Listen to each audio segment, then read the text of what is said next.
Les périodes de fête sont souvent synonymes de repas plus riches, de moins d'activité physique, mais aussi d'un rythme un petit peu décalé. Et quand elles se terminent, beaucoup se demandent mais comment reprendre sans faire n'importe quoi. Aujourd'hui, on va voir comment gérer intelligemment la sortie des fêtes, aussi bien au niveau nutrition qu'activité physique, et que vous soyez sportif ou non. D'abord, il faut sortir du tout ou rien. Le premier piège après les fêtes, c'est de rentrer dans les extrêmes. Soit on continue les excès, soit on bascule dans l'extrême inverse, salade verte, restriction totale et reprise sportive trop brutale. Mais le corps n'a pas besoin d'être puni, il a besoin de retrouver un environnement stable et pour ça, des nutriments en quantité suffisante, du mouvement de façon progressive et beaucoup de repos pour optimiser la récupération et donc la reconstruction des fibres musculaires. Partons d'abord sur la nutrition, avec un principe très simple. On nourrit le corps, on ne le restreint pas. Après une période où on s'est lâché, la solution n'est pas de manger moins, mais de manger mieux. L'objectif est donc de donner au corps tout ce dont il a besoin, des protéines pour préserver la masse musculaire, des glucides de qualité pour l'énergie, des lipides essentiels au système hormonal et bien sûr des fibres, vitamines et minéraux pour la récupération et la digestion.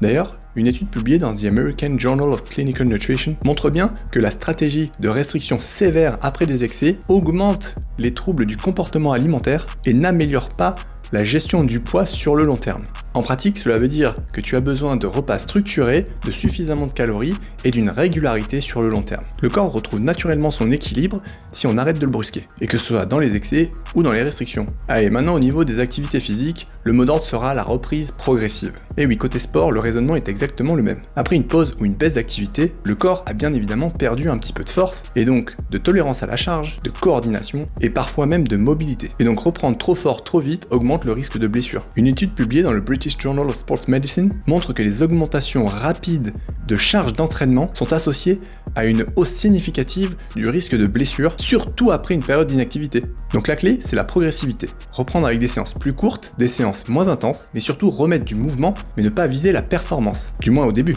L'idée c'est de marcher plus, refaire du renforcement léger et de travailler la mobilité. C'est exactement ce qui prépare le corps à reprendre des entraînements plus intenses. Parlons aussi des leviers souvent oubliés, car il y a aussi des éléments essentiels que l'on oublie souvent. Déjà, le sommeil. Les fêtes perturbent souvent ton horloge biologique et donc un bon sommeil va améliorer ta récupération, surtout sur les premiers entraînements, va réguler ton appétit et surtout va augmenter ta motivation. L'hydratation, car après des périodes d'excès, on a souvent mangé beaucoup de sel, de gras, et boire suffisamment va aider à ta digestion et à la régulation de ton flux sanguin. Et ensuite, un des éléments les plus frustrants, la patience. Et oui, on n'a pas le niveau qu'on avait avant les fêtes, le corps met plusieurs semaines à retrouver ses repères, et ce n'est pas un problème. C'est normal, il faut laisser au corps le temps de créer de l'adaptation. Et donc sortir des périodes de fête, ce n'est pas une question de discipline extrême, mais plutôt une question de cohérence et de patience. Nourrir le corps correctement, remettre du mouvement progressivement, et bien dormir pour la récupération. Et que vous soyez sportif ou non, ces principes sont exactement les mêmes. Respecter le corps et être patient afin d'atteindre à nouveau ses objectifs.